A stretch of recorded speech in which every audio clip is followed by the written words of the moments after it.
Mr. President, August border numbers came out on Monday, bringing the total number of encounters at our southern border thus far for fiscal year 2024 to more than 2 million.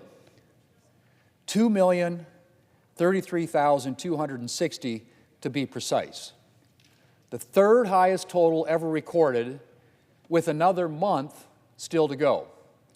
The highest total ever recorded was in fiscal year 2023. The second highest total ever recorded was in fiscal year 2022. And the fourth highest total ever recorded was in fiscal year 2021. In other words, Mr. President, President Biden and Vice President Harris have presided over 4 years of record-breaking illegal immigration at our southern border. The problem started right away. On the day he took office, President Biden began dismantling the border security policies of his predecessor. And illegal immigration began surging in response. No big surprise there.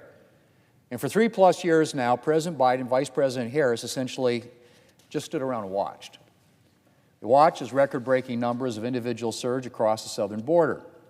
They watched as the Border Patrol in border cities struggled under the massive influx. They watch as encounters of individuals on the terrorist watch list nearly quadrupled in fiscal year 2022 and then rose even higher the next year. Vice President Harris was supposed to be President Biden's border czar. I'd be hard-pressed to name anything she did to stop the influx. If she did take any action, it was certainly ineffective based on the steady increases in border encounters. Now, Mr. President, I don't have to tell anyone that the problem or what the problems are with the kind of unchecked illegal immigration that we've been seeing. As I said, U.S. Customs and Border Protection has been stretched thin for pretty much the entirety of the Biden-Harris administration. Cities at the border and around the United States have struggled with the influx of migrants. And migrants themselves have suffered as they've undertaken the perilous journey to our southern border, spurred on by the Biden-Harris administration's open border policies. Worst of all, the Biden-Harris border crisis has left a gaping hole in our national security. The kind of unchecked illegal immigration we've been seeing is an invitation to dangerous individuals to enter our country. I mentioned the number of individuals on the terrorist watch list encountered at the southern border has surged. And that's just individuals who were actually apprehended. We have no idea how many terrorists or other dangerous individuals have made their way across our southern border without being apprehended. We're closing in on 2 million known gotaways in the Biden-Harris administration's watch. That's individuals the Border Patrol saw but was unable to apprehend. How many of those were dangerous people who should not be entering our country? U.S. Border Patrol Chief Jason Owens, in a March interview with CBS News, said the number of known gotaways is keeping him up at night. This is his quote. "This is a national security threat. Border security is a big piece of national security. If we don't know who is coming into our country and we don't know what their intent is, that is a threat. And they're exploiting a vulnerability that's on our border right now," end quote. That same month, FBI Director Christopher Wray told the Senate Select Committee on Intelligence, and I quote, "We are seeing a wide array of very dangerous threats that emanate from the border," end quote.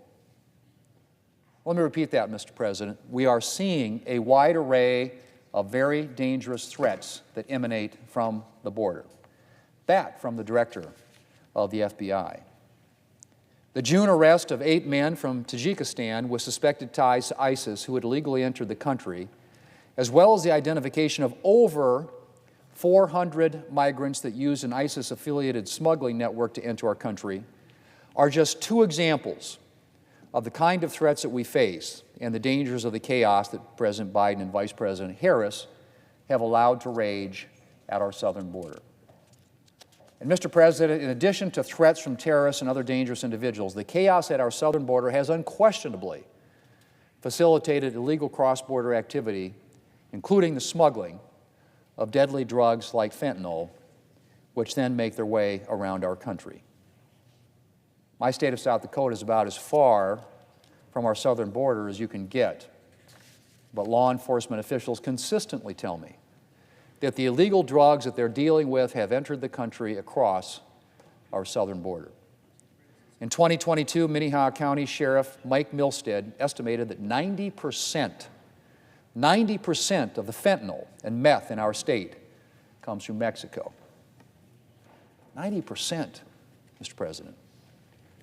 I could go on. There's a lot more to talk about when it comes to the Biden-Harris border crisis, from the mass amnesty the administration has offered to hundreds of thousands of individuals whose asylum cases have been closed without a decision, to the placing of unaccompanied children with possibly dangerous guardians, something that Senator Grassley and Senator Langford are currently working to rectify and prevent in the future. But I'll stop here. 4 record-breaking years of illegal immigration, Mr. President.